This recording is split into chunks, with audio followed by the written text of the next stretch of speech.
Hello बच्चों, एक बार फिर स्वागत है आपका मेरे चैनल में। चलिए उद्धव प्रसंग का आगे पढ़ते हैं। ऊधो यही सुधो सो संदेश कह दीजो एक, जानत अनेक न विवेक ब्रजबारी है, कहें रत्नाकर असीम रावरी तो क्षमा, क्षमता कहाँ लो अपराध की हमारी है।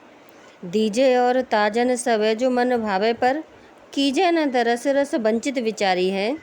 भली हैं बुरी हैं और सलज निर्लज हूँ हैं, जो कहो सो हैं पे परिचाय का तिहारी हैं। चलिए शब्दार्थ देखते हैं। सूधो सो, सूधो मतलब सीधा, सीधा सा। असीम माने सीमाहीन। रावरी आपकी। ताजन, ताजन कहते हैं कोड़ा या चाबुक, लेकिन यहाँ इसका मतलब है कष्ट या ताड़ना से, है ना। इसका आशय कष्ट या ताड़ना से है ताजन मतलब। सलज्ज माने लज्जाशील। निर्लज्ज माने लज्जाहीन। परिचाय का दासी या सेविका। इन पंक्तियों में गोपिकाएं उद्धव से कहती हैं कि हम जैसी भी हैं कृष्ण की ही हैं।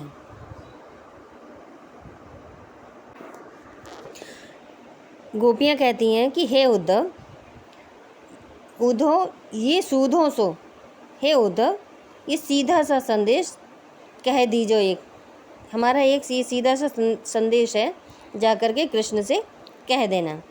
क्या कहती हैं गोपियाँ कि हे उद्धव, श्री कृष्ण से हमारा सीधा सा यही एक संदेश है, कह देना कि जानती अनेक न विवेक ब्रजवारी हैं, कि ब्रजवालाएँ जो हैं वो छल कपट की बनावटी बातें नहीं जानती हैं, है ना। जो ब्रजवालाएँ हैं वो छल कपट की और बनावटी बातें नहीं जानती हैं।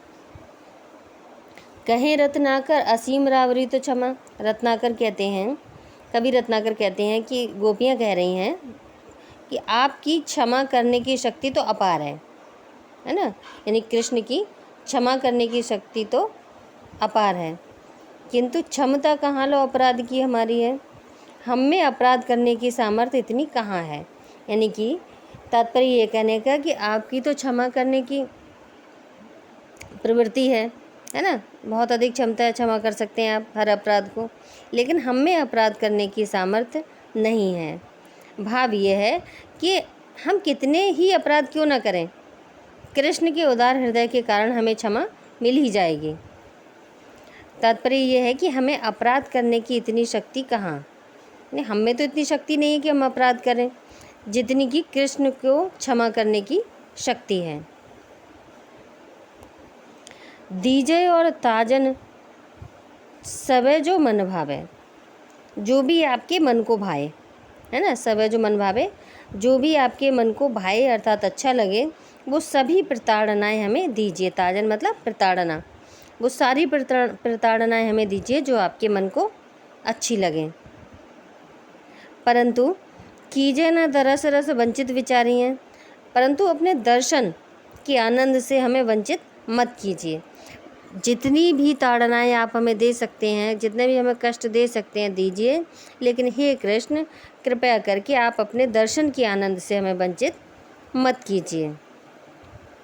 भली हैं बुरी हैं और सलज निर्लज हूँ हैं, हम अच्छी हैं या बुरी हैं, लज्जाशील हैं या लज्जाहीन हैं, आप जो भी हमें समझें स्वीकार है ना। आप हमें कुछ भी समझें, अच्छा समझें बुरा समझें, निर्लज्ज समझें या लज्जाशील समझें, वो सब हमें स्वीकार है।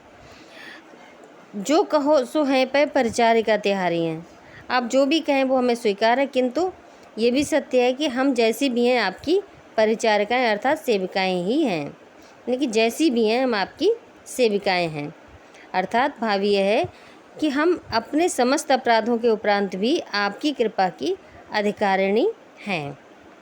चलिए काव्य सौंदर्य देखते हैं। श्री कृष्ण के प्रति गोपिकाओं का अगाध प्रेम और अनन्यता आत्मसमर्पण के साथ व्यक्त हुई है। द्वितीय तथा तृतीय चरण में दैन्य भाव और गोपियों की अभिलाषा व्यक्त हुई है।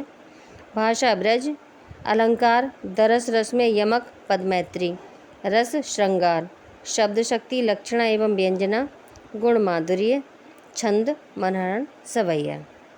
उम्मीद है बच्चों आपको ये समझ में आया होगा। अगर आपको अच्छा लगता है हमारा वीडियो और आगे नए नए वीडियो देखने के लिए प्लीज़ हमारे चैनल को सब्सक्राइब कीजिए, लाइक एंड शेयर कीजिए। धन्यवाद।